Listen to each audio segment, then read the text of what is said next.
Today's lesson, lesson 2.4, is on fractions and percents. And I want to check with you, if you haven't done the writing for the 2 minutes telling me everything you know about fractions, and then another 2 minutes everything you know about percents, please pause the video, go back and look at exactly what I'm asking for. It'll be in the little box just above where the video is. So I want you to stop and do that first before you come and finish the video. Okay, what we're going to be talking about is the understanding that fractions and percents are different ways to show the same value. Now, there are different ways to convert between them. One way to go from a percent, well, always to go from a percent to a fraction, we're going to simply remove the percent symbol and write the fraction with a denominator of 100. And then we're going to simplify it. So both of these numbers are divisible by 25, so 25% is the same thing as 1/4. Now, when we go to a fraction and percent, that's where we have a couple of ways we can go about solving this.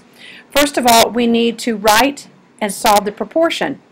So we're talking about 5/8 and we want to change it to a percent. So we write it as some number x over 100. It's always x over 100 when we're trying to do this.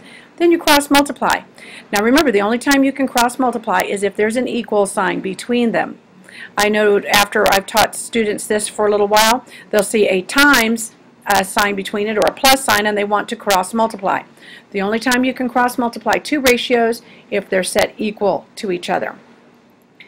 So 5 times 100 is 500 and 8 times x is 8x.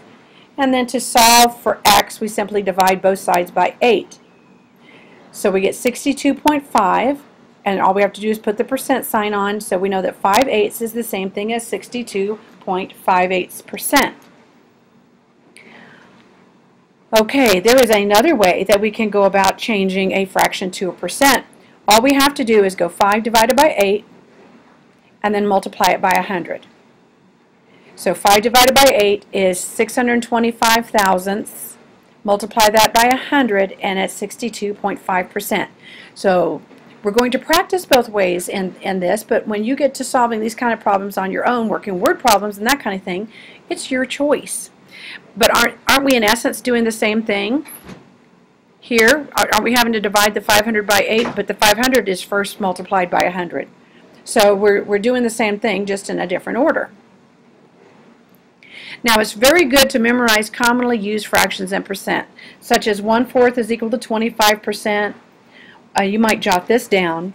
1/2 is equal to 50%. 3/4 is 75%. And that 5/8 that's 62.5%. So if you find that when you're working problems and you're using the same percentages over and over again, make yourself a little note. Jot those down so that you have them handy. You don't have to start over from scratch. Okay, let's look at example 1. We are to write 65% as a fraction. Okay, the first thing we're going to do is remove the percent sign and write it with a denominator of 100. So we have 65 over 100. Well, we noticed something, that both of these numbers are divisible by 5. So we end up with 13 over 20, or 13/20ths. So now it's your turn. I want you to pause the video and answer these questions and come back and check your answers. Okay, did you get a 120 here? Okay, so 120 over 100. What did you divide by? Did you divide by 20 over 20 and get 6/5? Now 6/5 is an improper fraction, so it's not totally simplified until we make it that mixed number, 1 and 1/5. If you got that done, then very good. Let's go on to the next example. We are to write 12/5 as a percent, okay? So first of all, we're going to write a proportion. 12 over 5 is equal to x over 100. And we're going to do our cross multiplication and solving for x. So 12 times 100 is equal to 5 times x, or 1200 is equal to 5x. Divide both sides by 5, so x is 240. So we can write the percent. 12 over 5 is the same thing as 240%. Very good. Now it's your turn, so pause the video and fill in the answers and come back and check. Okay, write a proportion, 8 over 20, and then we can rewrite this as 8 times 100 is equal to 20 times x, or 800 is equal to 20x, 40 is equal to x. So the percentage is 40%. Did you all get that? Awesome. Okay, let's look at some guided practice. 30%. How about you, and 65%. You're supposed to write each percent as a fraction. So pause the video and work these two, and then come back and we'll talk a little bit. Okay, did you end up with 30 over 100? So 30 over 100, what did you divide it by? Yeah, with all those zeros, I see 10 over 10 very easily, don't you? So that's 3/10. What did you use for a numerator here? Did you choose 65? If you did, good job.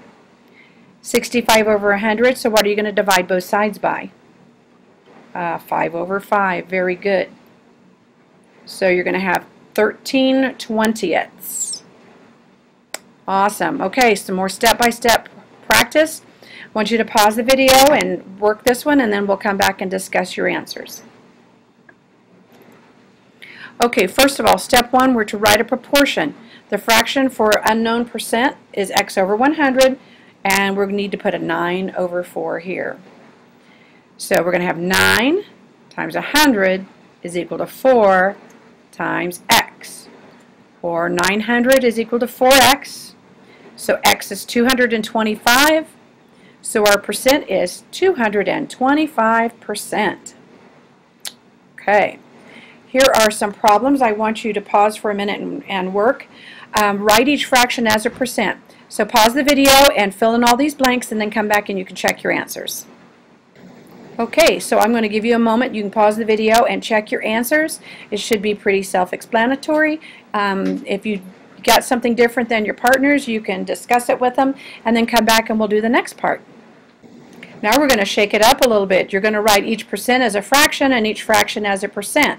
So here's some chances to practice both of those back and forth. And notice that this one you're going to get it in simplest form when you actually work it. Okay, so pause the video, work the problems, and then in a little bit you can check your answers. So how'd you do? I'm going to let you pause the video so you can double check your answers, and you guys can discuss it to see if you got anything off. I think this one's pretty easy. I bet you guys did this just perfect. Now for a problem-solving practice. Pizza. You guys like pizza? So I want you to pause the video, write down any keywords, and then write your proportion, solve for x, and tell me what is your answer as a percent. I bet you breezed through that one, didn't you? We've got 9 out of 10 slices, so we wrote, or 9 out of 12 actually, and we were to write the percent. So 9 out of 12 is equal to x over 100, and we cross multiply, solve for x. We ended up with 75%. And you know, whenever we get a chance, drawing a picture is an excellent way to double check your work, or even to start out before you even begin to problem solve. It helps you understand what it is they're asking. So now time for your skills, concepts, and problem solving.